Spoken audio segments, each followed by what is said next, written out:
Assalamualaikum warahmatullahi wabarakatuh. Kembali bersama saya Usman SPD, dalam hal ini calon guru penggerak angkatan 11 tahun 2024, utusan dari Kabupaten Batanghari.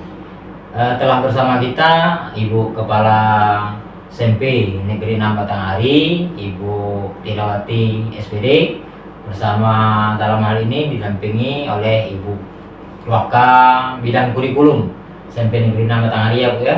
Betul. Ibu Lesla Witri MPD.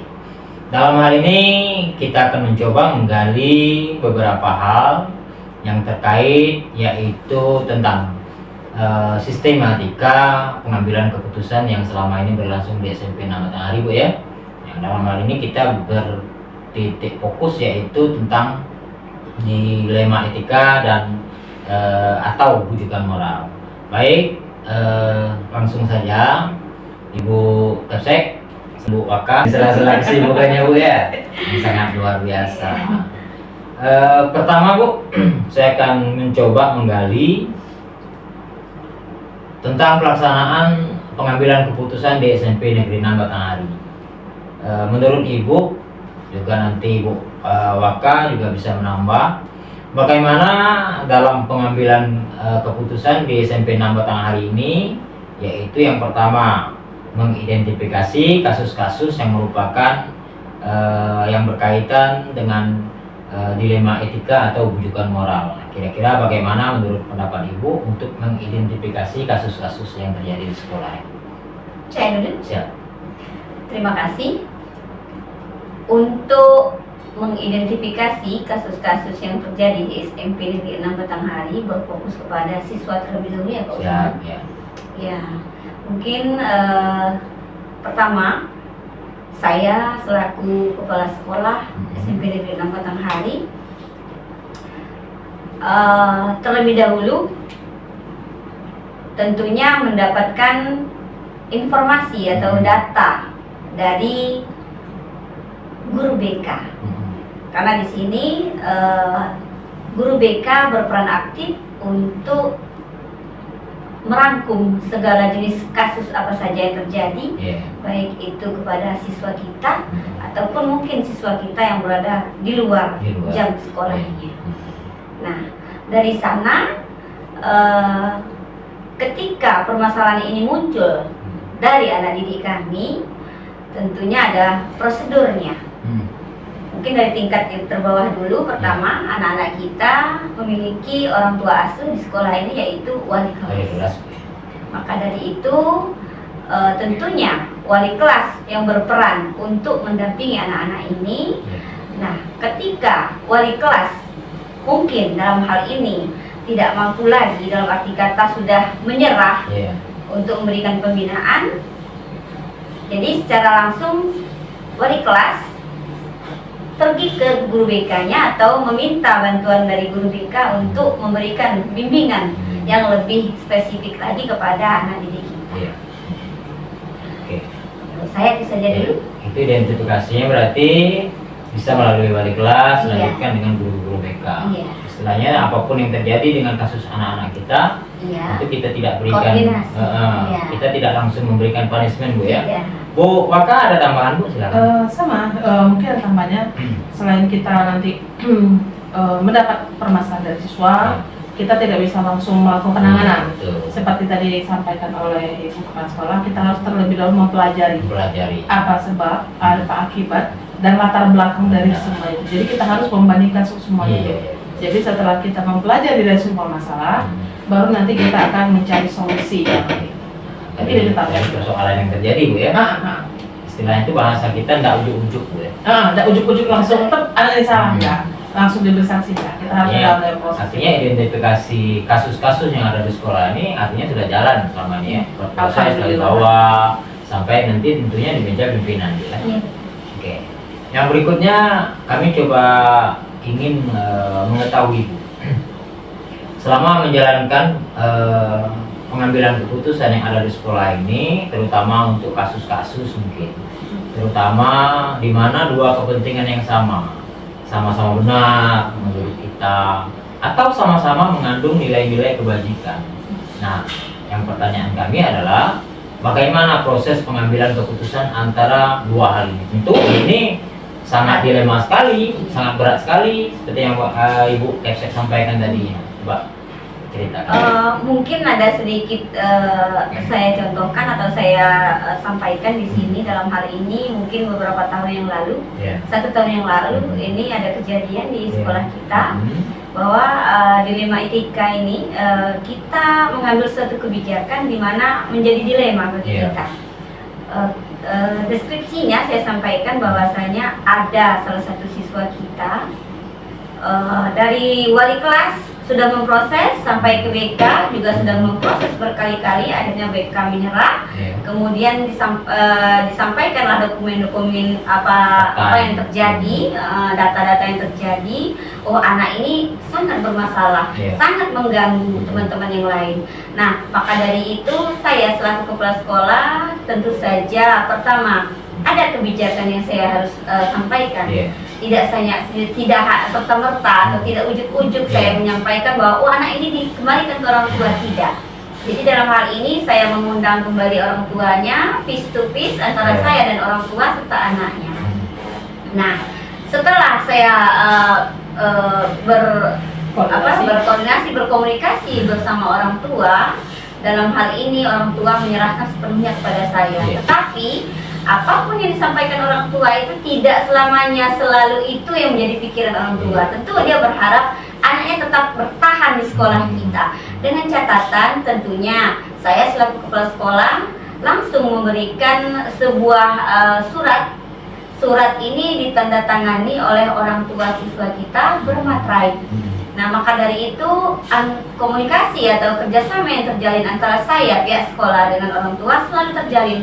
Jika orang tua merasa anaknya ini butuh untuk diberikan pendidikan, maka dari itu orang tua harus bekerja, harus berkoordinasi dengan pihak sekolah, kemudian bekerja sama saling merengkuh anaknya. Jadi di dalam lingkungan tempat tinggalnya tentu orang tua selalu mewanti-wanti. Itu catatan saya kepada orang tua, Ibu, kita sudah finish anak di sini. Nah, jika nanti terjadi kesalahan, terulang lagi kesalahan yang fatal ini, kami tidak bisa misalnya memberikan lagi pembinaan lagi, karena ini sudah terakhir, sudah finish. Tapi sebagai kepala sekolah saya memberikan kebijakan bahwasanya anak ini tetap perlu dibina, anak ini perlu pendampingan, anak ini perlu perhatian. Maka dari itu saat itu terjadilah hal-hal yang mungkin bertahan 3 bulan. Selama 3 bulan, alhamdulillah anak ini ada perubahannya. Nah, entah masalah apa yang terjadi ketika saat itu, ketika mungkin ada pembelajaran di mana gurunya mungkin dalam keadaan kondisi di luar kelas. Jadi anak ini belajar seni budaya kalau salah atau prakarya. Jadi di sana kan ada anak-anak kita membawa alat-alat perlengkapan sebagai mungkin penambah untuk kegiatan prakaryanya.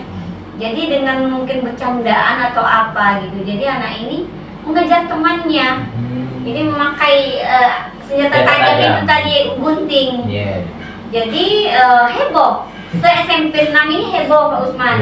Jadi maka dari itu anak ini diantarlah oleh teman-temannya atau guru yang tadi yang menangkap untuk diproses di dalam ruangan saya. Seketika itu heboh lah di sini, dan hasilnya karena anak ini sudah finish dengan saya, tentunya itu senjata tajam yang digunakan itu fatal akibatnya kan. Jadi orang tuanya juga secara mungkin tidak ini kan refleks apa yang dilakukannya kan tidak tidak terencana gitu. Jadi keesokan hari langsung diundang orang tuanya datang. Ini etika apa tadi? Dilema etika. Iya, dilema etika. Jadi satu sisi saya ingin sekali mempertahankan, memperjuangkan anak ini tetap berada di sini. Di lain sisi anak ini sudah sudah istilahnya tidak memberikan kenyamanan kepada teman-temannya. Nah, secara merasa terancam temannya ini. Jadi dan satu sisi lagi Pak Usman, mohon maaf ini mungkin yang menonton di sini orang tuanya mungkin karena kita satu kampung. Jadi Oh. saya merasa Iya, seperti iya. apa? Nah, inilah dilema. Dilema. Ini dilema kekeluargaan gitu. Jadi dengan bersusah payah saya bermediasi, baik saya, baik anak yang tadinya hampir menjadi korban, Ya. dengan si pelaku, dengan orang tua, sama-sama berhadapan lah semuanya, wakasi semua yang ada di sini, yang terlibat di sini. Walhasil anak ini dengan secara terpaksa kami kembalikan ke orang tua. Tetapi kejadian ini orang tuanya tidak serta merta menerima Pak Usman. Itulah Pasti. dilemanya Pak Usman. Jadi dia merasa anaknya, Bu, bagaimana anak ini masa kami tidak beri kesempatan lagi gini. Padahal sudah ditandatangani oleh orang tua, sudah ada persetujuan bahwa jika anak ini melanggar yang lebih fatal lagi maka akan dikembalikan. Nah, dengan ini orang tuanya memberikan seperti itu, statement seperti itu, maka pihak sekolah akhirnya mengambil kebijakan, yaitu dengan keterpaksaan, Pak. Kenapa? Orang tua tidak menerima, anaknya tidak mau dipindahkan, anaknya tetap baik di sini, anak saya janji saya ini, gitu kan. Jadi akhirnya dengan rasa seperti apa saya sebagai kepala sekolah waktu itu, dengan lokasi saya berkompromi, berkomunikasi, mencari solusi seperti apa jalan terbaiknya agar tidak saling menyinggung, agar tidak ada kebencian, agar tidak ada terjadi hal-hal yang tidak diinginkan nantinya, baik itu mungkin pribadi saya terancam atau sebagainya. Nah, akhirnya orang tuanya saya berikan kesempatan untuk bertanya kepada seluruh guru, karena semua keputusan ini bukan saya, Pak. Jadi di sini semua saya libatkan guru dengan yang ada di sekolah ini. Nah, walhasil orang tuanya karena saya sudah menyampaikan hal seperti itu, Bapak, jika Bapak juga tidak menerima anak Bapak, kami kembalikan atau pindah ke tempat sekolah yang lebih baik lagi, yang mungkin beliau bisa dididik lebih baik lagi dari kami di sini. Nah, maka silahkan Bapak mencoba atau Ibu pergi ke ruang majelis guru, bertanya dengan guru satu-satu, satu demi satu. Apakah guru ini bersedia anak ini belajar di mata pelajarannya atau ikut mata pelajarannya? Ya, ternyata guru-guru yang lain langsung angkat tangan, Pak, menyerah. Jadi secara ya ini dilema, Pak, luar biasa. Simalakama juga, Pak. Kita satu sisi peraturan pemerintah menyatakan bahwa ini anak wajib belajar 12 tahun. Sementara sisi lain kenyamanan sekolah terletak pada apa yang sudah dilakukan oleh anak-anak tersebut. Baik, Bu, itu sebuah langkah atau prosedur yang fakta yang sudah dilakukan Bu di sekolah. Artinya sekolah dalam menetapkan sebuah aturan, di mana di atas aturan itu ada kebijakan. Tetapi kebijakan yang Ibu lakukan tadi sudah sangat luar biasa sekali, sudah memberikan beberapa kali peringatan kepada siswa. Tetapi kembali lagi, meskipun dianggap kita serba berat dalam memutuskan itu, namun prosedurnya sudah jalan. Oke. Yang berikutnya lagi, Bu, kira-kira selama ini hal efektif apa di dalam mengambil suatu keputusan dalam kasus-kasus tertentu yang menyangkut masalah dilema tadi, kira-kira yang dianggap Ibu selaku pimpinan sekolah atau bersama unsur pimpinan yang dianggap efektif dalam memutuskan masalah itu seperti apa? Ya, tentunya berkoordinasi satu sama lain. Iya. Tidak saya ujuk-ujuk saya sendiri, gitu kan. Jadi keputusan saya mutlak saya. Tidak seperti itu. Artinya, tentu ada koordinasi dan komunikasi antara wakasis, wakakur yang pejabatnya terlibat sini. Bersama yang baik. Itu ruang komunikasi yang baik. Ruang lingkup bersama unsur pimpinan sekolah tentunya. Dan yang paling terendah tentunya wali kelas. Iya, wali kelas. Oke, itu prosedurnya sudah jalan. Kemudian itu dianggap efektif dalam kita mengambil keputusan supaya nanti tidak terkesan ini otoriter. Iya, ini keputusan Bapak, ini keputusan kepala sekolah. Keputusan bersama. Ya, jadi keputusan bersama. Ya. yang berikutnya Bu, selama ini yang merupakan tantangan bagi atau pihak sekolah dalam mengambil suatu keputusan kasus-kasus yang berbentuk sebuah dilema, tantangannya kira-kira Bu, seperti apa selama ini? Pertama, mungkin ini sedikit juga saya menyampaikan di story kisah saya mungkin 2 tahun berada di sini. Jadi di awal saya hadir di sekolah ini, saya sampai hari ini selalu disuguhkan dengan permasalahan-permasalahan anak-anak kita yang luar biasa, Pak Usman. Jadi satu saya contohkan dilema anak kita di sini yang paling bermasalah saat itu adalah anak dari seorang guru. Dilema dilema. Ya. Nah satu sisi ibunya guru. Iya, benar. Nah, sisi lain anak ini, iya. Jadi mungkin langsung saya sampaikan bahwasanya apa yang saya ambil keputusan saat itu, pertama mungkin secara mental saya harus siap dulu. Iya. Kenapa? Yang kita hadapi bukan guru saya yang dalam, tetapi orang masyarakat di luar. Iya, karena ranah permasalahan anak ini sudah dari luar, Pak. Bukan di dalam. Iya, contohnya maaf, mungkin ada ketahuan mencuri rokok di salah satu warung milik warga. Nah, maka dari itu saya selaku pimpinan dengan unsur-unsur yang lainnya juga berkomunikasi, berdiskusi di sini sebelum kami ke rumah. Ya, ke rumah si korban. Nah, yang melaporkan ini. Dan ini sudah sampai ke Facebook, media sosial. Jadi ya kami untuk meng-cancel berita ini tentu ada apa namanya prosesnya juga, Pak. Jadi ada komunikasi juga dengan pihak-pihak di luar. Ya. Jadi berat juga, Pak. Luar biasa. Jadi kalau sudah berita sampai ke media sosial ini, Pak, barangkali tinggal yang mengekspos itu yang kita handle gitu kan. Nah, maka dari itu selaku pimpinan saya harus berjiwa besar, kemudian bermental baja, dan tentunya berkomunikasi yang baik. Kenapa? Hasil diskusi kita itulah penentu. Apakah bahasa kita diterima atau tidak orang yang menjadi korban. Nah, jadi jujur saya juga guru bahasa Indonesia, mungkin dengan bahasa persuasif saya, insya Allah kejadian ini sudah terjadi tahun yang lalu. Alhamdulillah sampai hari ini jangan sampai terulang kembali. Dan selalu saya sosialisasikan kepada wali-wali murid bahwasanya apapun permasalahannya silakan Bapak dan Ibu telepon wali kelasnya. Karena wali kelas yang berhak tahu sebelum yang lainnya tahu. Dan media sosial mohon bijak menggunakan media sosial.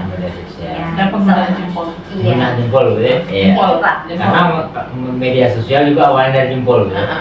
Ini sebuah tantangan dalam artian ini sangat luar biasa. Dilema yang dimunculkan di satu sisi ini adalah pendidik yang ada di sekolah yang Ibu pimpin. Nah, di satu sisi juga kita akan menegakkan aturan. Artinya tetap kita harus menegakkan aturan tadi ya Bu ya. Nah, itu. Baik, yang berikutnya Bu. Di sini dalam menangani kasus-kasus tertentu di sekolah, kasus apapun itu ya relatif lah.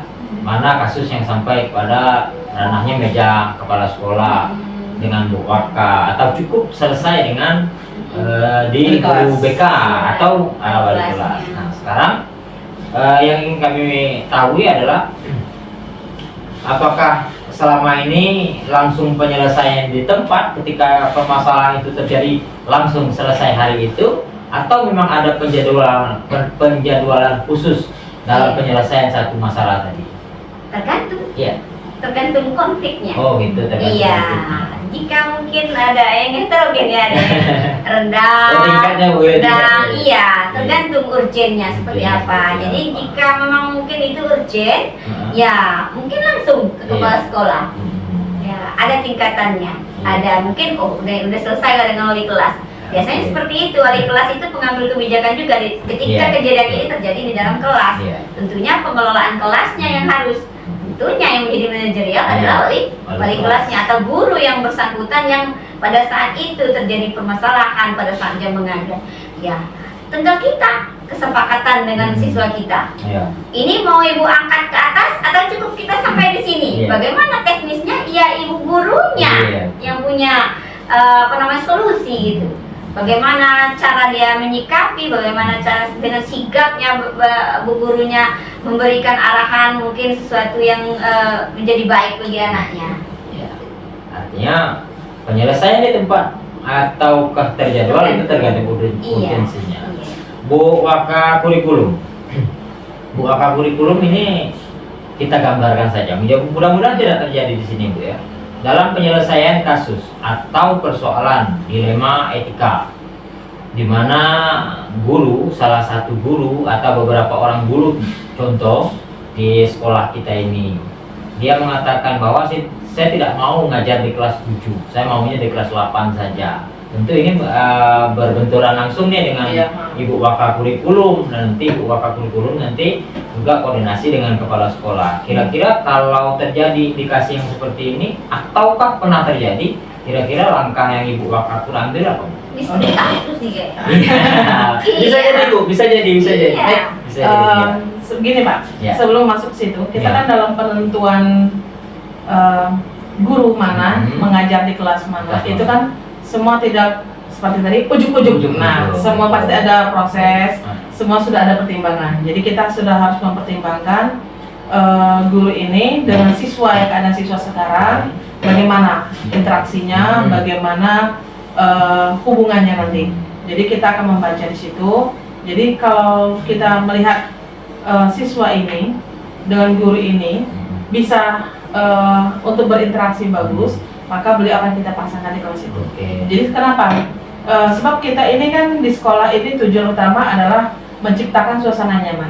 Jadi kita harus mempasangkan nanti gurunya dengan siswanya, usahakan nanti tercipta suasana belajar yang nyaman.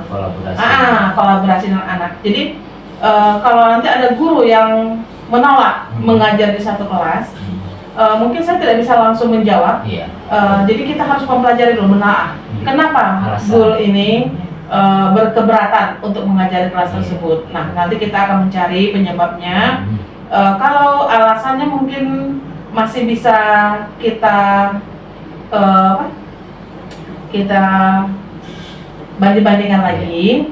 Nanti kita telah intervensi diri bersama guru tersebut. Apakah ini bisa dialihkan atau guru tersebut bisa berbesar hati untuk mengalahkan, meredam emosinya tadi, egoisnya, supaya tetap bertahan. Tetapi kalau memang ya dirasa nanti apabila guru tersebut dengan siswa tadi di kelas tadi memang bakal menciptakan suasana kelas yang kurang enak, suasana pembelajaran yang tidak nyaman, yang nanti akan berdampak tidak bagus ke depannya, otomatis nanti akan kita rolling. Jadi semuanya nanti kita sesuaikan dengan keadaan kondisi. Tergantung latar belakang kenapa guru tadi begitu. Karena ini tingkat SMP Bu ya, karena tingkat SMP kan berbeda dengan SD. Kalau SD memang guru kelas, memang dia poli. Kalau guru di SMP kan tidak mata pelajaran. Kalau begitu kita melihat dulu latar belakang kenapa guru tadi tidak mau. Apabila alasannya alasan klasik, itu yang kita katakan tidak masuk akal, kita harus mengikut keputusan sekolah. Saya paham maksud dari Ibu tadi, bahwasanya Ibu menyampaikan itu juga memikirkan daripada kita berfokus kepada peserta didik. Jangan sampai peserta didik kita juga jadi korban. Nah, kenapa? Pusat pendidikan kita sekarang harus berpusat kepada peserta didik. Nyaman. Ya, nyaman. Yang berikutnya, selama ini adakah kira-kira yang mempermudah atau tantangan dalam memutuskan sesuatu yang mempermudah? Contohnya mungkin ada dari sekolah ini, atau yang menghambat dalam pengambilan keputusan yang berbentuk dilema etika. Kira-kira ada tidak terjadi selama ini? Ya, yang menghambat. Umpama Ibu sudah memutuskan sini, ada dari pihak lain kok ini tidak setuju, harus begini. Kira-kira ada tidak? Yang namanya pro dan kontra itu pasti. Tetap Iya, ada. Nah, jadi bagian kepala sekolah di sini jika ada yang kontra, kita mengambil keputusan bukan sendiri. Pertama, mungkin saya kan sudah menyampaikan tadi bahwa kita duduk berembuk bersama. ya. Nah, jika pengambilan keputusan ini disepakati, tidak ada lagi saya rasa. Tidak ada lagi. Tidak ada lagi yang dari luar mau bilang, oh itu tidak bisa ini, tidak bisa lagi. Kenapa? Pakarnya sudah besar, sudah tinggi. Iya. Gitu. Jadi apapun kebijakannya setelah kita rembukan bersama dan sepakat, saya rasa itu yang terbaik. Selagi tidak Simak. bertentangan dengan hukum. Iya, undang-undang, betul. Kalau sudah Kenapa bertentangan, mediasi? ya. Ya, jadi mediasi itu penting. Kalau sudah berbentur dengan undang-undang dan hukum, Iya. ya kita tidak bisa juga, Bu ya. Artinya Berarti itu keputusan nanti kan bukan keputusan individu. bukan keputusan Iya. individu, Tapi bukan keputusan bersama, ya, ya, berarti kan. bukan satu kepsek atau wakaf saja, tapi ini menjadi keputusan sekolah. Dan tadi Ibu sudah sampaikan juga bahwasanya di awal-awal para orang tua juga sudah mengetahui aturan di sekolah dan segala macam itu yang harus disepakati. Baik, yang berikutnya Bu, kami ingin mengetahui hal-hal yang dari apa yang Ibu sampaikan tadi. Kira-kira nih dari pelajaran pengalaman baik Ibu Kepsek maupun Bu Waka selama ini, ada kasus yang berbentur dengan sebuah pemikiran kita tidak enak, ini siapa, itu kan dilema etika. Nah sekarang kira-kira dari pengalaman nih Ibu sudah lakukan selama memimpin di sekolah ini, kira-kira nih dari apa yang menjadi keputusan Ibu selama ini, kira-kira ada gak satu pengalaman kecil atau satu masukan pendapat tentang sebuah keputusan yang berbau dengan dilema ini, kira-kira? Saya rasa dari awal tadi sudah disampaikan Iya. ya, Dari contoh-contohnya contoh-contoh tadi juga sudah ada studi kasus Iya. langsung ini lapangan. Langsung. Mungkin sedikit saya memberikan wacana Iya. solusi Benar. jalan keluarnya. Ketika anak didik kita melakukan kenakalan-kenakalan yang dalam tanda petik Iya. kenakalannya sebatas kenakalan Iya. anak-anak remaja, Remaja. mungkin gontok-gontokan dengan Iya. temannya di kelas. Kemudian ya ini memicu juga Pak. Jadi jika selalu bercandaan yang Iya. kelewatan gitu kan. Jadi ini memicu juga terjadinya bullying kan. Iya. Nah, maka dari itu saya nih punya cita-cita. Jadi beberapa minggu yang lalu kami sudah menyampaikan juga kepada guru-guru kita di sini ketika duduk bersama pada saat itu, bagaimana upaya kita agar ini anak tidak menjadi pemikiran orang tuanya ke depannya, karena selalu menjadi catatan di BK. Jadi namanya itu sudah mungkin puluhan Pak, saking ininya dengan ruangan BK, cintanya dengan ruang BK selalu. Jadi ruang BK itu dipenuhi dengan anak-anak yang memang dalam hal ini gimana ya, tingkat kenakalannya bukan yang berprestasi. Padahal kan di satu sisi kan BK itu bukan menampung anak-anak yang saja, tapi anak yang berprestasi, tapi berprestasinya jadi salah. Nah, di satu sisi menyampaikan bahwa apakah ini penting untuk dibentuk sebuah kelas pembinaan kelas inklusi. Kenapa? Sedikit saya mungkin melihat dari hasil survei muda bahwasanya sekolah ini harus memiliki kelas inklusi. Kelas inklusi itu bukan hanya pendengaran yang kurang aja, ini aja, minat belajar anaknya. Nah, jadi di sana saya tidak hanya menyampaikan kelas inklusi ini kepada anak-anak luar biasa, maksudnya yang mungkin lebih ilmunya jadi luar biasa ya. Tapi di satu sisi saya membina untuk anak-anak ini menjadi pribadi yang lebih baik. Mungkin secara akademis anak ini di dalam kelas dia tidak belajar. Berapa kali dia masuk BK kita bina, masuk ke kelas juga dia diam. Nah, jadi ada solusi saya untuk membuat kelas inklusif ini, yaitu anak nanti mungkin secara fisik dia menggunakan fisiknya, tapi itu tidak terus menerus. Ada terjadwal, ada jadwalnya, ada programnya, program yang baik. Jadi anak ini saya tempatkan dari bimbingan, kemudian ke luar kelas. Ya, mungkin diberikan sebuah lahan jadi anak ini gitu Pak. Itu salah satu Untuk penilaian, ya, untuk penilaian keterlibatan guru itu selalu. Kenapa? Setiap harinya nanti ada guru ceknya, kemudian guru BK ini kan terlibat dan BK ini sebenarnya. Kemudian nanti ada juga mungkin terlibat keagamanya, guru-guru mungkin kan ada guru agama, semua apel kan. Jadi anak ini secara sama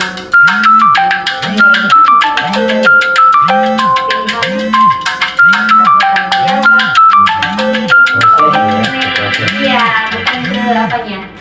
Nah gitu. Baik, itu rencananya baik tentunya Bu.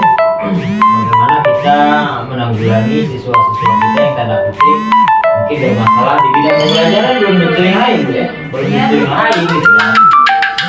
Terima kasih Bu atas waktunya. Sebelum kita tutup, boleh closing statement dari Ibu Kepala Sekolah nanti disambung dengan Ibu Wakakul dalam permasalahan kita, yaitu mengambil keputusan yang berbentuk dilema. Kalau dari cerita apa yang disampaikan tadi, kita belum ketemu yang namanya yang disebut dengan rujukan moral belum ada. Ya, ada pihak-pihak lain yang ingin mengubah aturan sekolah yang tanda kutip sudah memberikan janji-janji. Jangan sampai itu. Silakan Bu untuk closing statement dari Ibu Kecek, nanti bisa ngomong. Closing statementnya peserta didik adalah anak-anak yang baik, anak-anak yang jujur, yang baik, yang masih membutuhkan perhatian yang tinggi. Jika peserta didiknya menjadi kuat, cerdas, kemudian kritis, kita sebagai pendidik juga demikian. Jadi setidaknya kita memberikan empati kepada anak.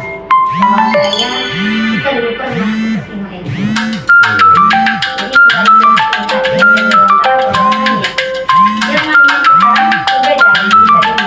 Dulu ya dulu. Sekarang yang sekarang. Jadi dengan IT transformasi digital, anak kita melek teknologi, kita sebagai pendidik juga seperti itu. Jadi kita sudah berupaya dan setidaknya tunjukkan upaya kita juga mampu.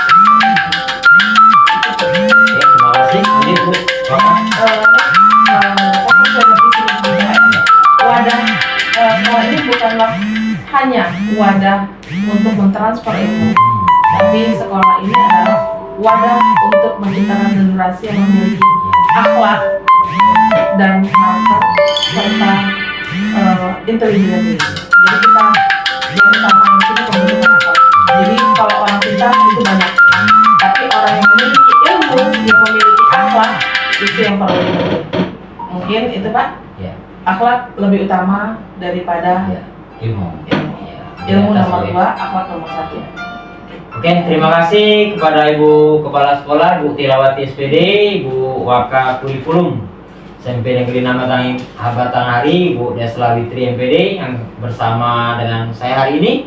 Dari apa yang sudah ibu-ibu sampaikan tadi sangat luar biasa sekali. Mudah-mudahan melalui doa kita bersama nanti proses pembelajaran yang ada di SMP Negeri Habatanghari tetap berjalan mulus, baik.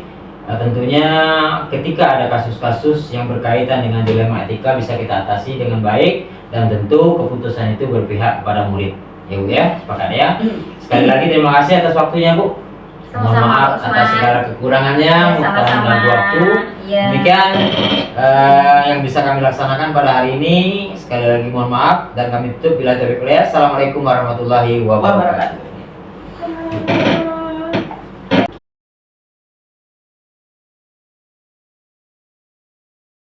Assalamualaikum warahmatullahi wabarakatuh.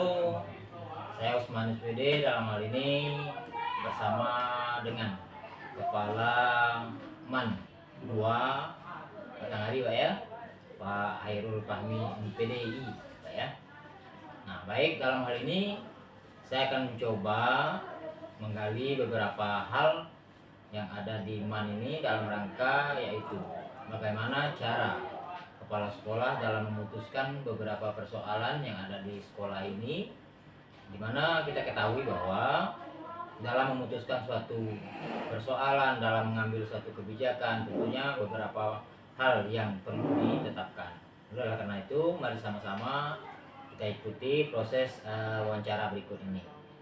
Sekali lagi selamat pagi Pak dengan Pak Hairul ya. Ya. Alhamdulillah pada kesempatan kali ini Pak, mohon maaf mengganggu waktu Bapak dalam proses pembelajaran yang ada di sekolah Pak ya. Baik, tempo hari kami sudah hubungi Bapak ya, dalam rangka wawancara ini. Adapun beberapa hal Pak yang ingin kami tanyakan berkaitan dengan proses yang ada di Madrasah Aliyah Negeri 2 Batanghari ini. Yang pertama tentunya bagaimana nanti kami menggali dalam rangka dalam pengambilan keputusan yang ada di sekolah ini.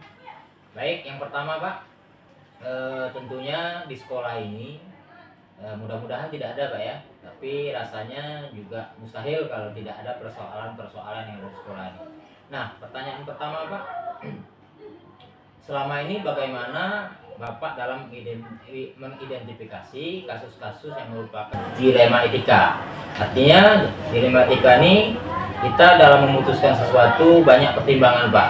Itu entah dengan kasihan dengan siswa, tetapi ini aturan. Kemudian tentunya ada juga dengan bujukan moral. Bujukan moral itu seperti contohnya kita dalam menegakkan aturan tetapi dapat bujukan-bujukan sehingga kita tidak menetapkan keputusan itu. Nah, kira-kira boleh Bapak ceritakan Pak? Terima kasih. Dari pertanyaan dari Pak Usman tadi, saya selaku pimpinan, saya akan membicarakan sesuai dengan pengalaman yang sudah saya jalani. Iya, siapa?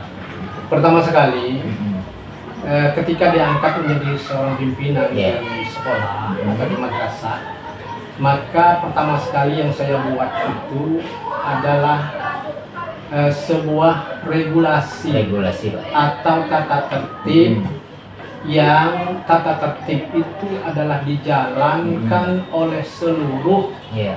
akademika Man 2 Batanghari Batanghari. supaya apa? Supaya payung hukumnya jelas. Nah, Jadi pertama sekali yang saya buat itu adalah tata tertib atau peraturan-peraturan yang ada di oke. madrasah. Iya, iya. Itu yang pertama. Iya, Pak. Yang kedua, apabila permasalahan itu muncul, baik dari seluruh yang ada di madrasah, maka harus mengacu kepada tata Tata tertib. tertib. Itu yang pertama. Iya. Jadi kalau sudah mengacu pada tata tertib, maka itu adalah pegangan selaku pemimpin. Pemimpin. Kalau sudah dibuat tata tertibnya, kemudian tata tertib itu dilanggar, maka tentu ada punishment-nya, kan begitu? Iya. Ada Konsekuensinya, Pak, ya. konsekuensinya, Konsekuensinya. punishment-nya. Kemudian dari tata tertib itu muncul nanti poin-poin pelanggaran itu kepada siswa. Betul. Kepada siswa. Kemudian kepada guru juga begitu, ada tata tertibnya. Artinya dia menjalankan tugas dan fungsinya sebagai guru, sebagai pegawai, tentu ada acuan. Ada acuan. Ada acuan disebut dengan tata tertib yang ada bagi guru, bagi pegawai. Betul. Nah, itu yang pertama. Ketika itu dilanggar, maka kalau siswa poin-poin pelanggaran itu sudah tercantum, misalnya ada pembagian pelanggarannya. Satu adalah pelanggaran yang ringan, Iya. maka poinnya sekian. Itu lebih jelas nanti lihat di depan itu sudah kita tempat, Ya. sudah kita. Kedua ada pelanggaran sedang, Sedang.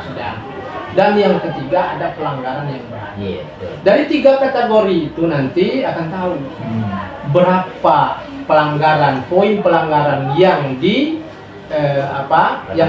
dilakukan oleh siswa itu, sehingga siswa itu pada akhirnya dikembalikan kepada Oke. itu yang pertama. Baik. Berarti yang dari pertama tadi tentunya mengacu kepada keputusan bersama. Keputusan bersama. Nah, artinya kalau sudah keputusan bersama, Ya. baik itu dari pihak guru, orang tua ataupun perwakilan melalui komite, Pak ya. Ya. Itu sudah mengetahui aturan sekolah. Alhamdulillah kalau kayak gitu Pak. Kemudian yang berikutnya Pak, selama ini Bapak sendiri dalam menjalankan pengambilan keputusan di sekolah, Ya. terutama untuk kasus-kasus ya Pak ya, Ya. di mana ada dua kepentingan yang sama-sama besar. Ya. Contohnya yaitu sama-sama mengandung nilai kebajikan. Yang pertama tentunya salah satu contoh ketika kita menjalankan aturan ini, kita kasihan dengan siswa. Kemudian kalau kita tidak terapkan aturan itu, konsekuensinya seperti Bapak bilang tadi, bagaimana pula terhadap siswa yang lainnya? Kira-kira langkah-langkah apa yang Bapak ambil? Yang pertama, ketika tata tertib itu sudah dibuat sebagai regulasi yang ada di sekolah, maka itu harus dijalankan. Harus dijalankan. Yang pertama. Tentunya dari tata tertib tadi itu saya mengatakan tadi ada sedang, ada ringan, ada sedang, dan ada yang berat. Kalau misalnya pada muaranya siswa itu diberikan punishment yang berat, maka harus dilaksanakan. Harus dilaksanakan. Kenapa itu harus dilaksanakan? Karena itulah regulasi kita yang harus kita terapkan.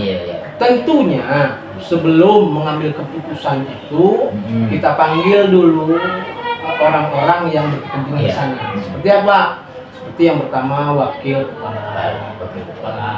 kepala kita panggil.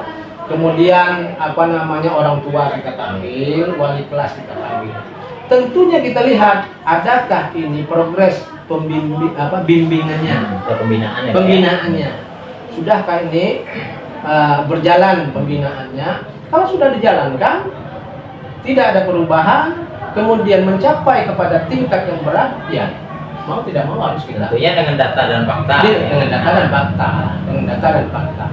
Dan itu peraturan itu, tata tertib itu sebelum siswa masuk itu ditandatangani oleh wali siswa di atas materai. Oh gitu ya. Dan diketahui oleh komite.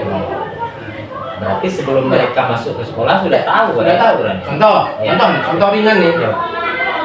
Dalam tata tertib itu siswa tidak dibenarkan membawa HP atau Android ke ruang belajar, kecuali ada instruksi dari guru mata pelajaran.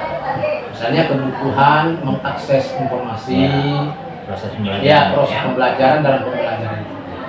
Tapi kalau tidak ada pemberitahuan dan itu dilarang dalam tata tertib itu masih dibawa, maka diambil oleh guru tadi. Kenapa? Karena saya melihat sesuai dengan pengalaman dan laporan dari guru, pengalaman saya dan laporan guru-guru yang mengajar. Kalau guru sedang mengajar, siswa tidak memperhatikan asik bermain HP, maka memang tidak ada yang ia dapat. Gitu kan? Artinya proses pembelajaran itu tidak terjadi dua arah. Pastinya terganggu juga. Nah itu, ketika itu ada dalam sebuah peraturan, maka ditangkap. Ada sebagian memang yang protes orang tuanya. Kita tinggal menyodorkan ini tata tertib yang Bapak tanda tangani ketika masuk ke Mandua Bapak. Kapan itu diberikan? Diberikan itu setelah libur.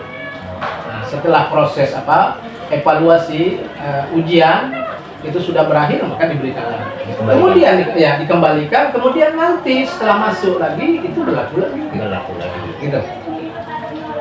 Artinya orang tua siswa yang baru masuk, ketika dia mengantarkan siswa anaknya ke sini sudah tahu aturan dan kita sodorkan dengan tata tertib itu dan ditandatangani oleh orang tua. Bagus Pak kalau seperti itu, artinya tidak ujuk-ujuk menerapkan aturan atau istilah itu aturan berlaku karena ada pemerintah dari awal. Karena memang dalam agama kan dilarang kita memberikan punishment kepada sesuatu yang belum kita sosialisasikan, belum disampaikan. Yang berikutnya Pak, tadi udah bagus yang sudah dilaksanakan. Langkah-langkah atau prosedur yang biasa dilakukan selama ini.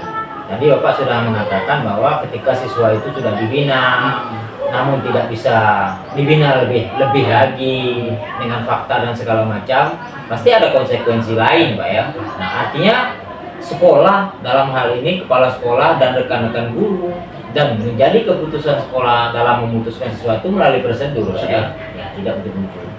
Kemudian yang berikutnya Pak, hal apa saja selama ini yang Bapak anggap efektif dalam pengambilan keputusan pada kasus-kasus yang tentunya dilema etika itu sama dengan bertolak dengan batin kita, Pak. Nah, kira-kira hal apa saja, Pak, yang dianggap efektif sekarang? Begini, yang dianggap efektif itu saya melihatnya begini, Pak. Ya. Kerjasama yang baik, kerjasama yang Tim, Pak, baik. ya. Tim. Karena tidak ada memang manusia yang dianggap Superman. Nah, Yang Superman itu dalam cerita. dalam cerita. Tetapi yang baik itu adalah super team. Super team. Super team itulah yang paling baik. Mulai dari guru piket, wali kelas, guru yang mengajar, satpam, dan lain sebagainya. Seluruh kita Seluruh. itu harus memberikan peran yang penting dalam proses pembelajaran ini selama siswa masih berada di batasan. Iya.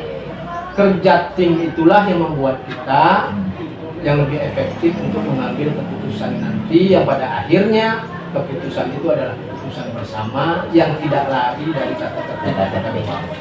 Artinya apa yang sudah dibuat oleh sekolah ini artinya keputusan tetap super team, Pak, ya.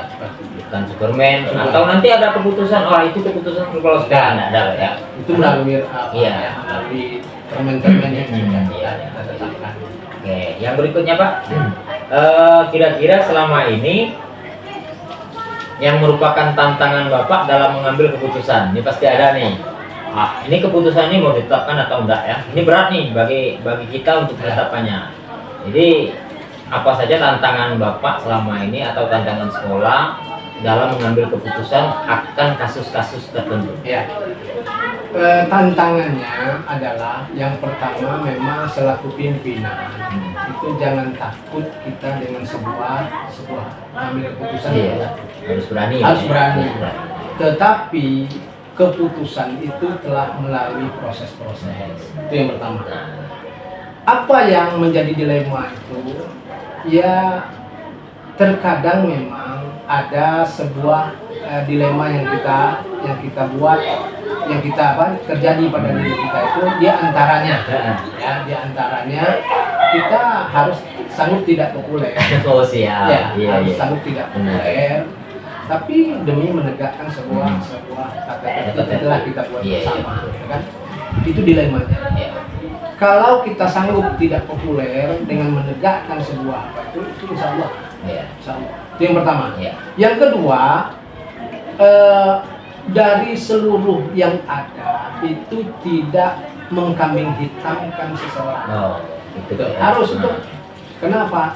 Karena dengan mengkambing hitamkan seseorang itu keputusan kepala, itu keputusan wakil kepala. Tidak. Enggak. Nah, itu pasti itu akan terjadi itu. Sehingga apa? Sehingga dari luar itu menganggap si anulah biangnya untuk mengeluarkan. Padahal tidak. Padahal itu adalah keputusan bersama.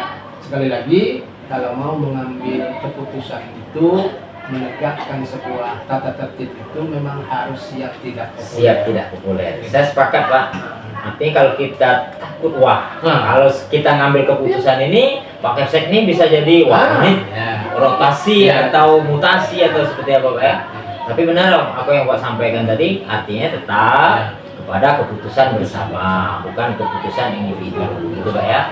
Ya, contoh seperti mungkin ada tetangga Bapak kepala madrasah sendiri yang dia sekolahnya di sini, anak tersebut tidak naik, itu kan sangat dilema tuh, Pak. Dimana kita dekat sama orang tuanya, kenal sama orang tuanya, itu sudah terjadi. Sudah terjadi, Pak, ya. Oke, sudah terjadi. Artinya sudah menjadi pengalaman, tetapi keputusan tetap keputusan, Pak, ya. Oke, baik, Pak. Yang berikutnya, Pak. Selama ini di sekolah ini atau Bapak kepala madrasah sendiri, adakah kira-kira jadwal tertentu dalam penyelesaian sebuah kasus? Apakah langsung menyelesaikan di tempat, hari itu harus diselesaikan, atau memang ada, tadi kan Bapak sudah menyampaikan prosedur nih, artinya tidak diputuskan seketika itu, Pak, ya. Nah, artinya adakah istilahnya itu jadwal pembinaan kepada siswa-siswa kita, gitu, Pak? Langkah-langkah yang kita ambil untuk pembinaan kepada siswa itu kan banyak, banyak termedia. Yang pertama itu dari wali kelas. Yang kedua nanti ada namanya guru BK. Gitu ya. Kemudian masuk lagi kepada wakil kepala. terus kita sisir, kita siang terus. Nah, terakhir lah baru daripada kepala madrasah Keputusan. Artinya apa? Artinya seorang guru tidak boleh menelantarkan siswa. Betul. Artinya kita walaupun dia ini dikeluarkan, kita beri solusi. Harus Kemana ada dia solusi lah. mau pindah, mungkin dia tidak cocok di tempat sini, ya kan? Ketika dia mau pindah, ya kita berikan. Kita berikan. Itu langkah-langkah itu harus ada. Harus ada. Harus ada, dan langkah-langkah itu harus dijalani. Prosedurnya gitu kan. Tidak boleh, ingat Bapak, guru itu tidak boleh membenci siswa. Boleh, tidak boleh. Kenapa? Karena ada terkadang memang siswa pada saat ini dia tidak tidak efektif belajarnya, kan gitu kan? Iya. Tapi setelah umurnya bertambah, kemudian kedewasaannya bertambah, pola pikirnya bertambah. Nah, itu menjadi apa? Kebanggaan bagi seorang guru itu. Jadi kalau memang mengajar orang pintar semuanya, wah itu kan tidak ada tantangan. Justru di sanalah seorang guru itu harus ada tantangan, yang tidak baik menjadi baik, kan itulah tugasnya. Artinya sepakat Pak ya, bahwa apapun keputusan itu tetap kita berpihak kepada murid Pak ya. Tidak boleh kita menelantarkan siswa. Tidak boleh. Secara manajemen, ini secara manajemen.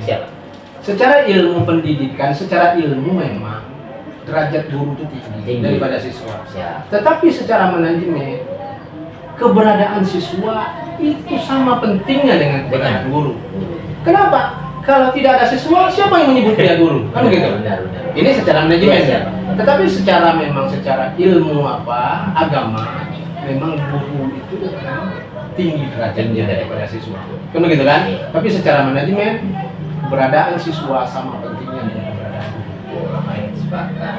Itu juga bahwa kita seorang guru tidak boleh juga ya benci dengan siswa karena dia bandel ini segala macam Pak ya. Tidak boleh kita menganggap diri kita yang superior di depan siswa kan, secara manajemen. Karena keberadaan siswa sama pentingnya. dengan sepakat. Kalau tidak ada siswa, tidak ada guru ya.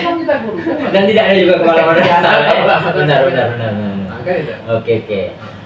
Selanjutnya Pak, selama ini kira-kira adakah seseorang atau bagian daripada madrasah inilah, adakah beberapa bagian atau bawahan Bapak yang tentunya mempermudah dalam kita menetapkan sesuatu, sehingga tadi kita berpihak kepada murid Pak ya. Nah, kira-kira ada tim ya Pak ya. Tentunya dari ada tim. Kemudian yang kedua, yang berikutnya, faktor apa saja yang selama ini yang kira-kira membantu atau mempermudah kepala madrasah dalam menetapkan suatu keputusan? Ya, yang pertama, kan jalannya sebuah pendidikan itu, teorinya itu memang ada beberapa faktor. Jalannya pendidikan itu berjalan dengan baik, itu ada 4 faktor. Menurut saya 4 faktor. Yang pertama dari keluarga. Sekolah, madrasah, tempat dia menimba ilmu. Kemudian lingkungan. Dan yang ketiga, yang keempat sekarang ini bacaan. Jadi konsumsi bacaan siswa itu harus matching dengan konsumsi yang dibaca di rumah, sekolah, gitu kan?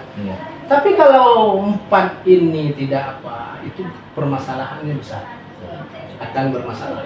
Kalau melenceng dari 4 ini bermasalah.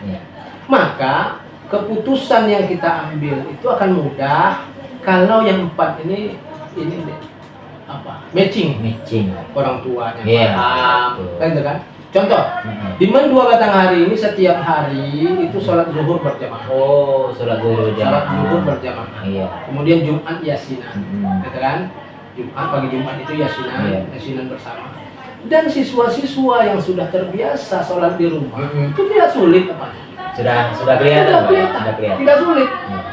Kalau kata orang kampung itu tidak harus dimomong, tidak harus ya kan, tidak harus digiring terus. Ketika jadwalnya langsung masuk. Nah, kenapa? Karena matching dari 4 tadi. Pendidikan di rumah, lingkungan. Bahkan bacaan sekarang ini sangat amat Bacaan sekarang ini amat. amat mengganggu gitu ya, mengganggu pola Iya. pikir siswa-siswa kita. Iya. Nah, itu makanya satu sisi HP ini baik, Iya. ya kan? Di lain sisi, Di lain sisi dia bisa mengorbankan Iya. anak-anak kita. Artinya 4 ini tadi dari pihak sekolah klub, dari rumah juga klub, lingkungannya baik, kemudian bacaannya baik. Literasi Insyaallah. sehari-hari. Iya, literasi sehari-hari itu penting. Ini konsumsi Nah, konsumsi yang penting yang ini. penting. Kenapa? Kalau literasi sehari-harinya tidak matching dengan pembelajaran di sekolah dan di rumah, Iya. wah susah kita. Iya. Sementara anak-anak kita waktunya banyak Waktu di luar luar, ya, banyak di luar. Kalau di MAN ini kan dia 7,5 jam dalam setiap hari. Iya, karena sudah pulih Iya. ya, sudah pulih. Nah, selebihnya mereka di rumah. Bagaimana ketika orang tuanya Nah. mungkin kurang pantauan, lingkungannya yang mungkin tidak pas, dan literasi dari handphonenya mungkin Ya. itu tadi. Yang dibacanya Iya. kan ini. Jadi itu sangat mempermudah ya. Jadi apabila ada orang tua tadi, lingkungannya itu insya Allah mempermudah, dan tentunya tim-tim yang ada di Tim. sekolah solid. Maka tentunya. saya selalu mengatakan Hmm. moto saya itu tidak ada manusia yang Superman, Siap. yang ada itu Seperti. adalah Superman. Iya, itu sih. Nah, jadi kepala Selalu sekolah ya. tetap mengambil data dari bawah. Oke.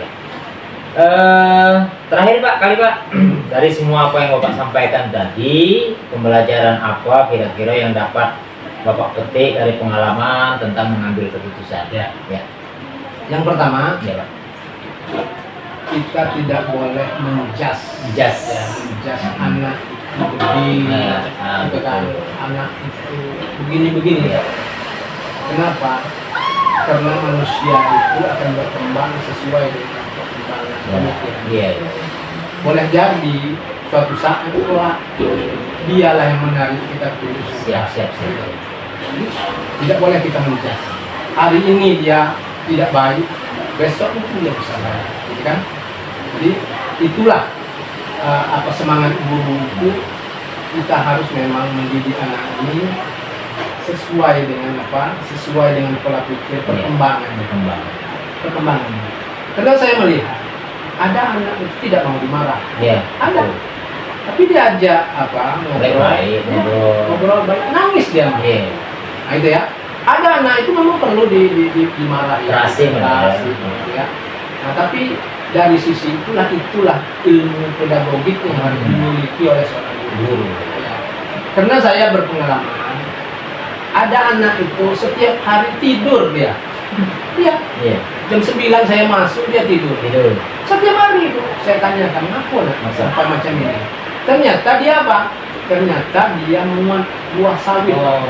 Artinya dia orang tuanya tidak punya, dia tinggal dengan emaknya, kemudian biaya sekolah adik-adiknya dia yang nanggung. Bukankah itu sebuah prestasi bagi dia, gitu kan? Nah, tapi kalau kita menjasnya, gitu kan, artinya tanggung jawab terhadap keluarga. Artinya apa? Artinya seorang guru tidak boleh menjas seorang siswa. Kenapa? Karena perkembangan siswa itu terus bergulir sesuai dengan perkembangan pengetahuan. Nah, itu. Dan saya yakin itulah hebatnya guru-guru. Artinya tidak ada siswa yang bandel, tidak ada siswa yang nakal.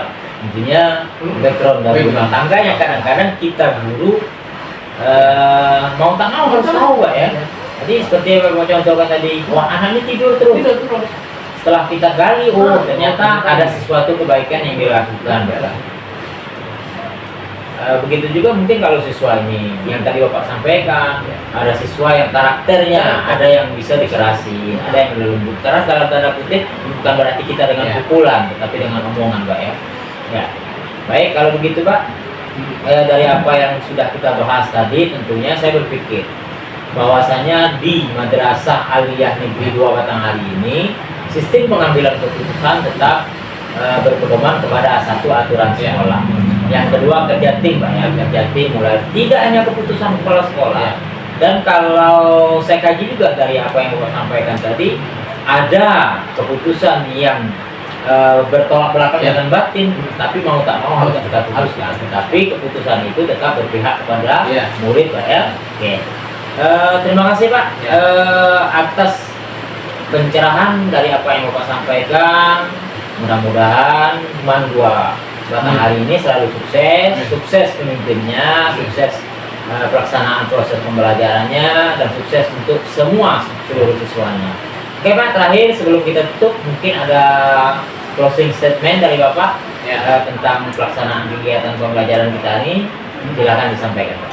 Terima kasih kepada Pak Usman yang telah mewawancarai. Artinya yang pertama Pak Usman, ini adalah pengalaman beranjak dari pengalaman. Siapa? Artinya tidak dibuat-buat, Iya. memang Real. pengalaman yang Iya. saya lakukan. Iya. Nah, itulah pengalaman yang saya lakukan untuk apa? Untuk memajukan manusia. Siap. Terakhir, jangan lelah, gitu ya, jangan lelah mendidik siswa, jangan lelah untuk perbaikan sebuah pendidikan, karena generasi kita ke depan ini yang akan menjadi pelaku pendidikan, pelaku di negara kita ini, generasi sekarang. Kenapa? Karena untuk menyongsong Indonesia emas itu kita harus menyiapkan generasi emas. Kita. Saya pikir itu. Terima kasih. Assalamualaikum warahmatullahi wabarakatuh. Waalaikumsalam warahmatullahi wabarakatuh. Terima kasih Pak atas closing statementnya yang sangat luar biasa. Jangan pernah bosan dalam mendidik putra putri generasi kita yang nantinya akan mengganti generasi kita sekarang. Itu hasil wawancara kami pada hari ini bersama Bapak Kepala Madrasah Aliyah Negeri 2 Batanghari. Mudah-mudahan dari apa yang kami sampaikan tadi, dari apa yang pengalaman beliau sangat luar biasa dalam memimpin madrasah ini dapat menjadikan pelajaran bagi kita semua, dan tentunya apapun persoalan ke depan tentunya nanti dapat diputuskan secara bersama-sama. Sekali lagi dari saya pribadi, mohon maaf atas segala kekurangan, kehilapan, dan juga dengan Bapak Kepala Madrasah kita. Mudah-mudahan sukses terus Pak ya, sehat terus Pak ya. Sekali lagi terima kasih. Assalamualaikum warahmatullahi wabarakatuh.